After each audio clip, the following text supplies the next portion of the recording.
नमस्कार, prime news देख रहे हैं आप और आपके साथ मैं हूं अब्दुल समद इसरार। चलिए बुलेटिन की शुरुआत बड़ी और अहम खबर के साथ करेंगे। राज्यसभा की कार्यवाही कल तक के लिए स्थगित कर दी गई है।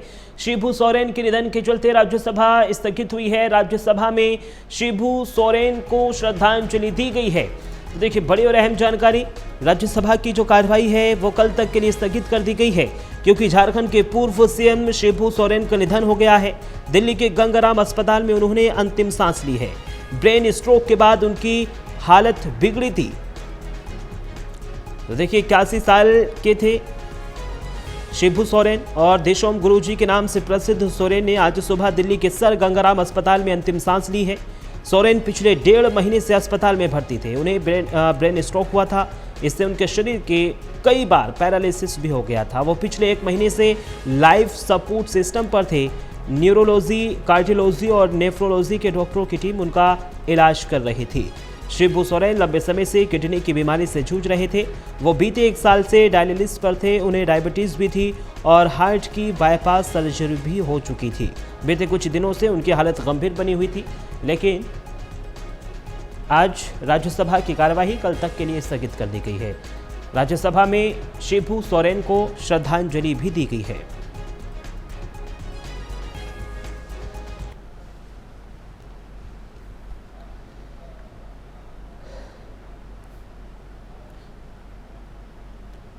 खबरों में आगे बढ़ेंगे। शिबू सोरेन के निधन पर तेजस्वी यादव ने दुख जताया है। शिबू सोरेन के निधन पर गहरी शोक संवेदना ये तेजस्वी यादव की ओर से कही गई है। ईश्वर उनकी आत्मा को अपने श्री चरणों में स्थान दे, ये तेजस्वी यादव की ओर से शोक संवेदना व्यक्त की गई है। आदिवासी कल्याण के लिए हमेशा याद रखा जाएगा।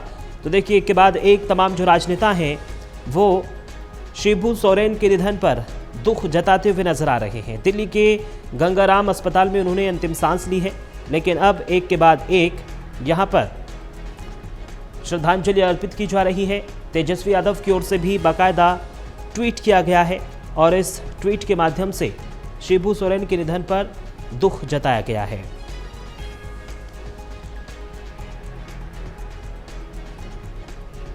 तो देखिए ईश्वर उनको श्री चरणों में स्थान दे, आदिवासी कल्याण के लिए हमेशा वो प्रेरणादायी रहेंगे। तेजस्वी यादव की ओर से ट्वीट किया गया है।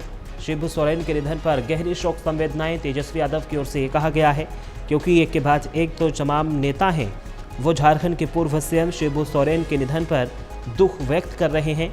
इसी कड़ी में तेजस्वी यादव की ओर से भी एक्स पर ट्वीट किया गया है और ट्वीट के माध्यम से गहरी शोक संवेदनाएं तेजस्वी यादव की ओर से जताई गई है। तेजस्वी यादव ने कहा है कि आदिवासी कल्याण के लिए हमेशा इनको याद रखा जाएगा क्योंकि शिबू सोरेन अब हमारे बीच में नहीं रहे हैं। 81 साल की उम्र में इन्होंने दिल्ली के गंगाराम अस्पताल में अंतिम सांस ली है। ब्रेन स्ट्रोक के बाद इनकी तबीयत बिगड़ी थी।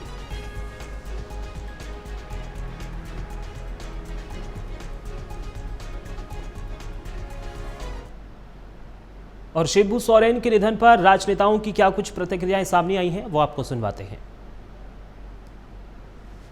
इनके पूर्व मुख्यमंत्री शिबू सोरेन एक व्यक्ति नहीं थे, समाज का वो एक वैसा तबका जो जीवन की चुनौतियों से जूझता है, समाज के सबसे निचले पायदान पर रहने वाला व्यक्ति, आदिवासी समुदाय उसके अस्मिता की रक्षा करते हुए, सामाजिक संघर्ष को झेलते हुए राजनीति की मुकाम पर तो पहुंचे ही, साथ ही साथ आदिवासी समुदाय को एक राजनीतिक स्वाभिमान के रूप में स्थापित करने का काम किया। तो निश्चित रूप से माननीय शिबू सोरेन जी झारखंड मुक्ति मोर्चा के संस्थापक थे।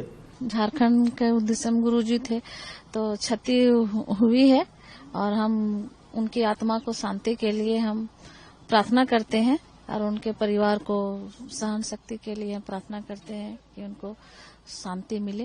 और शिबू सोरेन जी को मैं विद्यार्थी जीवन से, छात्र जीवन से मैंने उनकी राजनीति देखे, उनके सरोकार देखे, उनकी प्रतिबद्धता देखे। गुरुजी ऐसे ही नहीं कहे जाते थे। उनका निधन एक युग का अंत है और क्या कहूं। दुखद सूचना है। आदिवासी आंदोलन के प्रेरणा स्रोत, महानायक और एक युग का अंत है। हमारी और हमारी पार्टी की तरफ से विनम्र श्रद्धांजलि। मुख्यमंत्री और उनके परिवार को ये दुख सहने का भगवान शक्ति दे। मैं पुनः मृतात्मा के चरणों में नमन करता हूं। देखिए, शिबू सोरेन जी को हम हमेशा याद करते हैं। जिस राज्य से वो आते हैं और जिस राज्य से उनका नेतृत्व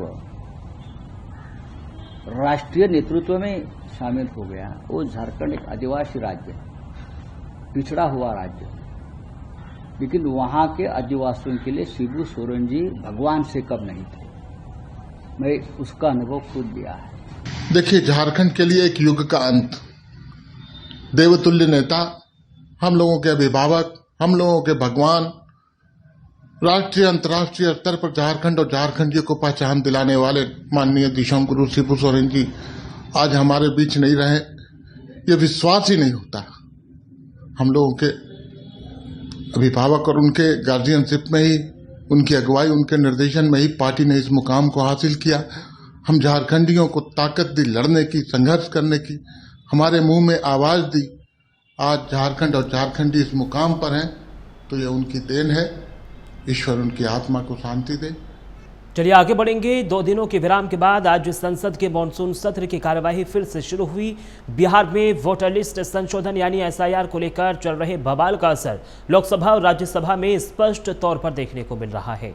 विपक्षी दलों के सदस्यों की ओर से बिहार एसआईआर पर लगातार विरोध प्रदर्शन किया जा रहा है। फिलहाल इस सिलसिले के थमने के आसार नहीं लग रहे हैं। कांग्रेस सांसद प्रियंका गांधी वाड्रा ने कहा है कि एसआईआर बहुत बड़ा मुद्दा है और सरकार को इस पर चर्चा करनी चाहिए। चर्चा करें और आगे बढ़ें। आपको नहीं लगता उठाना चाहिए? बहुत बड़ा मुद्दा है। अगर वोटर लिस्ट में कोई ये सारा हो रहा है तो क्यों नहीं उठाया हम? और सरकार को चर्चा कर देनी चाहिए। चर्चा करें और आगे बढ़ें। चलिए आगे बढ़ेंगे। लोकसभा अध्यक्ष ओम बिरला का बयान सामने आया है। उन्होंने कहा है कि संसद नारेबाजी से नहीं चलता है, जनता की भलाई के लिए सदन चलना चाहिए। संसद ना चलने देना यह अच्छी परंपरा नहीं है। सदन की कार्यवाही रोकना सही आचरण नहीं है। ओम बिरला यानी लोकसभा अध्यक्ष की ओर से ये तमाम बड़ी बातें की गई हैं, क्योंकि विपक्ष के जो सांसद हैं वो लगातार एसआईआर के मुद्दे को लेकर लोकसभा में हंगामा करते हुए नजर आ रहे हैं। अब ऐसे में लोकसभा अध्यक्ष ओम बिरला ने सभी विपक्षी सांसदों से संयम बरतने की अपील की है। उन्होंने कहा है कि संसद नारेबाजी से नहीं चलता, जनता की भलाई के लिए सदन चलना जरूरी है। संसद न चलने देना ये अच्छी परंपरा नहीं है, क्योंकि हमने जब देखा, जब लोकसभा की कार्यवाही शुरू होती है, विपक्षी सांसदों की ओर से जबरदस्त हंगामा किया जाता है। अब ऐसे में लोकसभा अध्यक्ष ओम बिरला ने सभी विपक्षी सांसदों से संयम बरतने की अपील की है। मैंने पूर्व में भी सभी सदस्यों को पर्याप्त अवसर दिया है। कई महत्वपूर्ण विधेयकों पर चर्चा होनी है, जिसमें आप सब माननीय सदस्य अपने विचार व्यक्त करना चाहते हैं, पर आप सदन अगर बाधित करना चाहते हैं, सदन नहीं चलाना चाहते, तो ये अच्छी परंपरा नहीं है। देश की जनता आपको देख रही है कि आप नियोजित तरीके से रोज नारेबाजी करते हैं, तख्तियां लहराते हैं, सरकारी संपत्तियों पर नुकसान पहुंचाने का प्रयास करते हैं। ये उचित नहीं है और ये आपकी संसदों की व्यवस्थाओं के लिए भी उचित नहीं है। और विशेष रूप से आपको लाखों लोगों ने चुनकर भेजा है। चलिए आगे बढ़ेंगे। राहुल गांधी पर सुप्रीम कोर्ट की टिप्पणी। आपको कैसे पता कि चीन ने जमीन हड़पी है? क्या आपके पास कोई दस्तावेज हैं? सोशल मीडिया पर सवाल किया है। ये सुप्रीम कोर्ट की ओर से राहुल गांधी से यानी सवाल पूछे गए हैं। संसद में सवाल क्यों नहीं किया, ये सुप्रीम कोर्ट की ओर से कहा गया है। भारतीय के नाते ऐसे बयान ना दिए जाएं, ये सुप्रीम कोर्ट की ओर से राहुल गांधी को सलाह दी गई है, क्योंकि राहुल गांधी एक के बाद एक तमाम अनाप शनाप बयान देते हुए नजर आते हैं। उनके पास कोई वैध दस्तावेज नहीं होते हैं। अब सुप्रीम कोर्ट की ओर से राहुल गांधी पर फटकार लगाई गई है, यानी सुप्रीम कोर्ट ने राहुल गांधी पर फटकार लगाते हुए कहा है कि आपको कैसे पता कि चीन ने जमीन हड़पी है? क्या आपके पास कोई पुख्ता दस्तावेज है? सोशल मीडिया पर सवाल किया है, संसद में सवाल क्यों नहीं किया? ये सुप्रीम कोर्ट की ओर से राहुल गांधी से पूछा गया है। सुप्रीम कोर्ट ने यह भी हिदायत दी है कि भारतीय के नाते ऐसे बयान ना दिए जाएं, ऐसे बयानों से बचा जाए।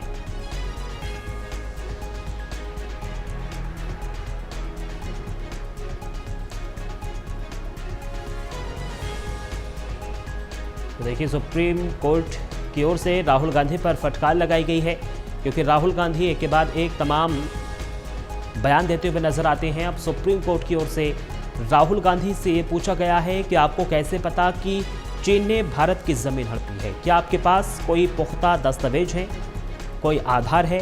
सोशल मीडिया पर आप सवाल कर रहे हैं, संसद में सवाल क्यों नहीं करते? चलिए खबरों में आगे बढ़ेंगे। दिल्ली से बड़ी खबर मिल रही है, महिला सांसद से चेन स्नैचिंग की घटना हुई है। वॉक के दौरान बदमाशों ने चेन छीनी है। तमिलनाडु की एमपी आर सुधा से चेन स्नैचिंग की वारदात हुई है। 1 साल से तमिलनाडु भवन में रहती हैं, किसी की गिरफ्तारी अभी तक नहीं हुई है। फिलहाल जांच शुरू कर दी गई है।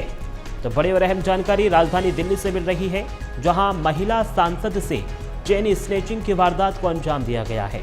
वॉक के दौरान बदमाशों ने चेन छीनी है। तमिलनाडु की एमपी और सुधा से चेन स्नैचिंग हुई है। 1 साल से वो तमिलनाडु भवन में रहती हैं, किसी की अभी तक कोई गिरफ्तारी नहीं हुई है, लेकिन इस पूरे मामले में जांच शुरू कर दी गई है। पुलिस का दावा है कि जल्द ही आरोपियों को गिरफ्तार किया जाएगा और उनको सलाखों के पीछे भेजा जाएगा।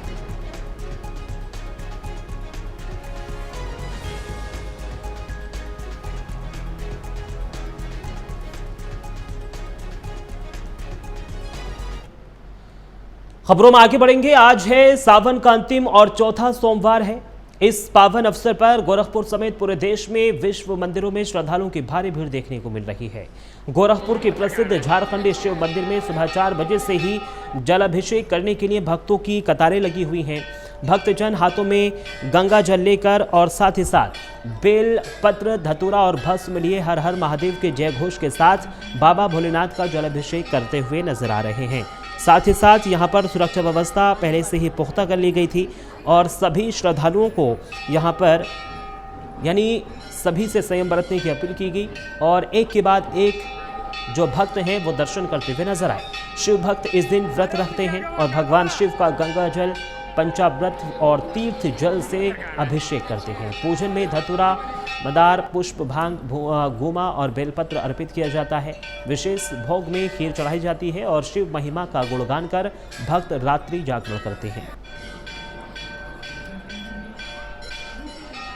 मैं मंदिर समिति में हूँ, सेवक के तौर पर, और मैं मंदिर में 1 साल से हूँ। यहाँ पर प्रत्येक दिन सावन के हर दिन जो है भीड़ लगती है, विशेषकर सोमवार इस दिन बहुत ज़्यादा भीड़ होती है। रात को 2 बजे से ही लाइन लग जाती है।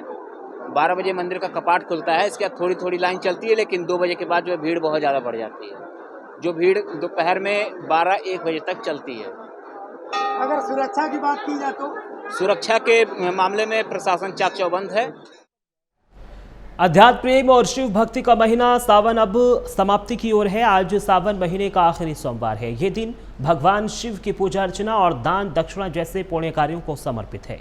चौथे सोमवार पर शिव भक्तों की भीड़ को देखते हुए औरैया के ऐतिहासिक देवकली मंदिर के कपाट रात 12 बजे से ही जलाभिषेक के लिए खोल दिए गए हैं। शिव भक्त भगवान भोलेनाथ का पूजा अर्चना रुद्राभिषेक कर रहे हैं, तो वहीं जिला प्रशासन ने मंदिर में पहुंचने वाले श्रद्धालुओं की भीड़ को देखते हुए पहले ही पुख्ता इंतजाम किए हुए हैं।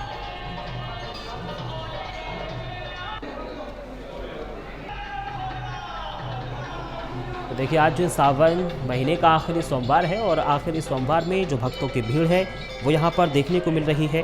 और क्योंकि जिला प्रशासन की ओर से किसी भी श्रद्धालु को कोई दिक्कत न हो, पहले से ही तमाम तैयारियों को अंतिम रूप दिया जा चुका था और साथ ही साथ किसी भी श्रद्धालु को कोई तकलीफ ना हो, उसको देखते हुए भारी संख्या में यहाँ पर पहले से ही पुलिस फोर्स की तैनाती की गई थी।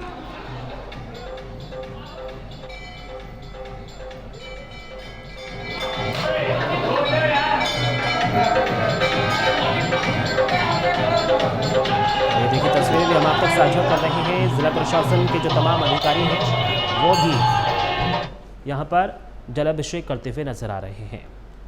चलिए आगे बढ़ेंगे। सुबह से ही शिवालयों में शिव भक्तों की भीड़ लगी हुई है। उत्तर प्रदेश के अमेठी में गोमती नदी तट के किनारे स्थित श्री दंडेश्वर नाथ धाम मंदिर पर श्रद्धालुओं की भीड़ देखी गई। देखिए हमारे संवाददाता की ये रिपोर्ट। सोमवार है और जनपद के जो प्राचीन मंदिर है वहां पर सुबह से ही भक्तों की भीड़ भारी देखने को मिल रही है। लगातार पिछले 24 घंटे से अमेठी में बारिश भी हो रही है और बारिश के महीने में लोग जलाभिषेक कर रहे हैं। कहीं न कहीं यह आज सावन का आखिरी सोमवार है और अमेठी जनपद के जो प्राचीन मंदिर है वहां पर भारी भीड़ देखने को मिले। अमेठी जनपद के दंडेश्वर नाथ धाम पर इस समय हम मौजूद हैं। तस्वीरें अमेठी जनपद के प्राचीन मंदिर दंडेश्वर नाथ धाम की हैं, जहां पर बड़ी संख्या में भक्त आ रहे हैं और भगवान भोलेनाथ को प्रसन्न करने के लिए जलाभिषेक कर रहे हैं। कुछ भक्त भी हैं। क्या नाम है? मेरा नाम आशीष कुमार, मैं कोलकाता से आया हूँ।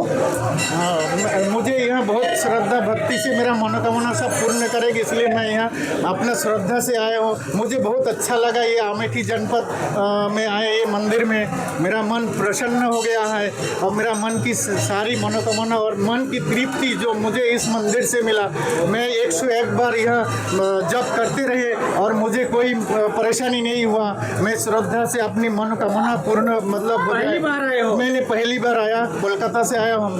प्रशासनिक व्यवस्था बहुत अच्छा, और जो मैंने जल लाने गए वो इतना अच्छा से जल की मुझे वहाँ भर लिया मैंने। पूरा प्रशासन व्यवस्था इतना सहयोग कर रहा है, जो कि इतना बारिश में इतना अच्छा से कार्य हो रहा है, या पूजा पाठ हो रहा है। गोमती नदी के किनारे यह दंडेश्वर नाथ धाम मंदिर स्थित है। गोमती नदी से यहाँ लोग जलाभिषेक करें, ऐसा मंदिर और कहीं आपने देखा? नहीं, ऐसा तो और नहीं देखा, इसलिए मुझे और प्रसन्न हुए हैं यहाँ आने पर। और इतना श्रद्धालु, इस बारिश में इतना श्रद्धालु का भीड़ लगा हुआ है, एक बड़ा भक्ति, ये श्रद्धा का स्थान है यहाँ। तो ये कोलकाता से आए हुए हैं। कहीं न कहीं देखा ये जाए तो लगातार किस तरीके से लगातार बारिश जो है भक्तों पर बारिश का कोई असर नहीं हो रहा है। तस्वीर में साफ तौर पर आप देख सकते हैं। और भी हमारे साथ यहाँ के यहीं के रहने वाले हैं। क्या नाम है भैया? मैं दीपक गोस्वामी, दंडेश्वर महंत जी के पुत्र एडवोकेट दीपक गोस्वामी। मैं यहाँ की क्या मान्यता है? मंदिर की ये मान्यता है कि कहा जाता है जब भगवान श्री रामचंद्र जी ने रावण का वध किया तो उसके उपरांत उनको ब्रह्म हत्या का पाप लगा, तो वो एक ब्रह्म भोज करना चाहते थे, तो अपने गुरु जी से उन्होंने सलाह लिया। अमेठी जनपद के जितने भी प्राचीन शिवालय हैं, मंदिर हैं, जैसे दंडेश्वर नाथ धाम, बिल्लेश्वर, तपेश्वर नाथ धाम, मुकुटनाथ धाम और जनपद के जो शिवालय हैं वहाँ पर भारी भीड़ देखने को मिल रही है। मैं यहाँ इस समय अमेठी जनपद के गोमती नदी तट के किनारे स्थित दंडेश्वर नाथ धाम पर मौजूद हूँ, जहाँ पर सुबह से बारिश हो रही है। कहा जाए पिछले 24 घंटों से बारिश हो रही है, लेकिन कहीं न कहीं बारिश का श्रद्धा पर कोई असर नहीं देखने को मिला। लगातार बारिश हो रही है, लेकिन भक्तों की भारी भीड़ देखने को मिल रही है, क्योंकि भगवान शिव को जलाभिषेक शिवलिंग पर करने से कहीं न कहीं जो एक लोगों की मनोकामना भी पूर्ण होती है। Arvind Yadav, prime news, Amethi. चलिए आगे बढ़ेंगे। सावन मास का चौथा सोमवार आज है। काशी विश्वनाथ की मंगला आरती श्रद्धापूर्वक की गई। आरती के बाद काशी विश्वनाथ धाम के बाहर श्रद्धालुओं पर कौविलर स्वामी एवं मुख्य कार्यपालक अधिकारी, डिप्टी कलेक्टर और वरिष्ठ अधिकारियों की उपस्थिति में पुष्प वर्षा कर उनका स्वागत किया गया। तो वहीं सुगम दर्शन सुनिश्चित कराने के लिए आवश्यक व्यवस्थाएं भी जिला प्रशासन की ओर से की गई।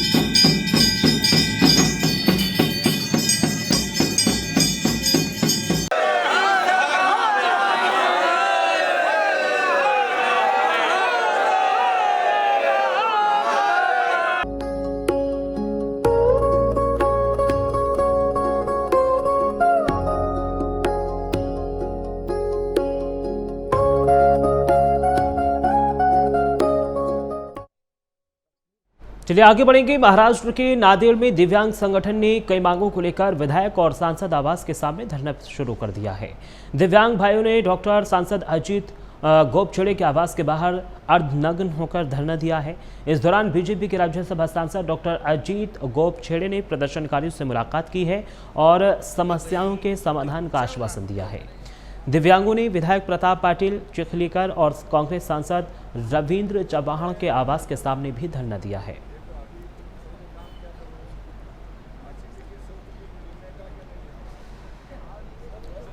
खबरों में आगे बढ़ेंगे। लुधियाना में आज किसान मुक्ति मोर्चा की अहम बैठक का आयोजन हुआ। बैठक में ऐलान किया गया कि 11 अगस्त को लैंड पुलिंग योजना के खिलाफ पंजाब भर में किसान बाइक मार्च निकालेंगे।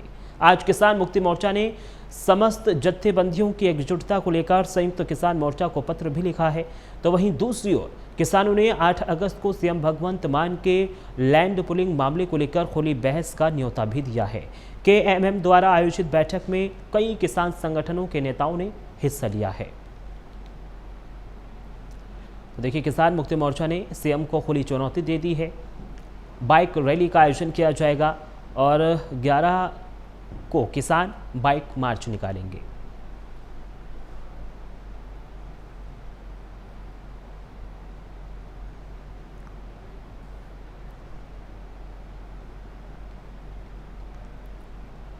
उत्तर प्रदेश के हमीरपुर जिले में भीषण सड़क हादसा हो गया है, जहां क्राइम ब्रांच की कार गिट्टी से लदे ट्रैक्टर ट्रॉली से जा टकराई। हादसे में हरियाणा के एक दारोगा और सिपाही की मौत हो गई है।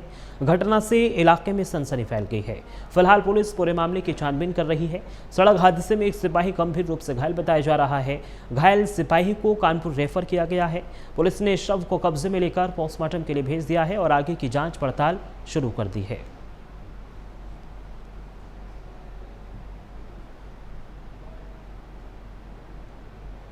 उत्तर प्रदेश के कई जिलों में बारिश का दौर। प्रयागराज और वाराणसी में बाढ़ जैसे हालात हैं। यूपी के 50 जिलों में भारी बारिश की चेतावनी दी गई है। भारी बारिश के कारण उत्तर प्रदेश के कई जिलों में स्कूल बंद हो गए हैं। इसमें लखनऊ, मिर्जापुर, चित्रकूट, सीतापुर में स्कूल बंद हुए हैं। कई जिलों में भारी बारिश का ऑरेंज अलर्ट भी जारी किया गया है। तो देखिए, देश भर में मानसून की दस्तक ने मौसम का मिजाज पूरी तरह से बदल दिया है। उत्तर प्रदेश समेत पूरे उत्तर भारत में लगातार बारिश हो रही है और इस बारिश से बड़े नदियों के जलस्तर ने कई शहरों में बाढ़ के हालात पैदा कर दिए हैं। संगम नगरी प्रयागराज के पहचान वाले तमाम इलाके बाढ़ में डूब चुके हैं। तो वहीं वाराणसी समेत कई शहरों में नदियां उफान पर हैं। कई जिलों में भारी बारिश का अलर्ट भी अभी मौसम विभाग की ओर से जारी किया जा चुका है। भारी बारिश को देखते हुए उत्तर प्रदेश के कई जिलों में स्कूल बंद भी कर दिए गए हैं। इसमें लखनऊ, मिर्जापुर, चित्रकूट, सीतापुर में स्कूल बंद करने का ऐलान जिला प्रशासन की ओर से किया गया है। और ये आपकी टीवी स्क्रीन पर 6 तस्वीरें। पहली तस्वीर प्रयागराज से, जहां प्रयागराज में लगातार भारी बारिश हो रही है और भारी बारिश के बाद जो सड़कें हैं वो पूरी तरीके से जलमग्न हो गई हैं। दूसरी तस्वीर वाराणसी यानी उत्तर प्रदेश के वाराणसी से है, जहां पर नदी नाले उफान पर हैं।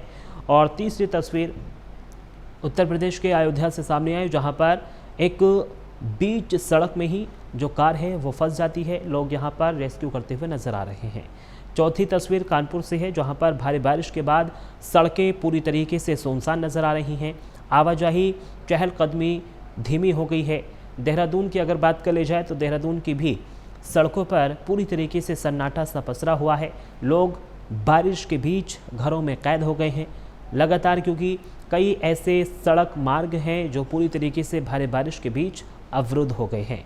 और छठी तस्वीर भी देहरादून से सामने आई, जहां पर भारी बारिश के बाद जो नदी नाले हैं वो पूरी तरीके से उफान पर आ गए हैं।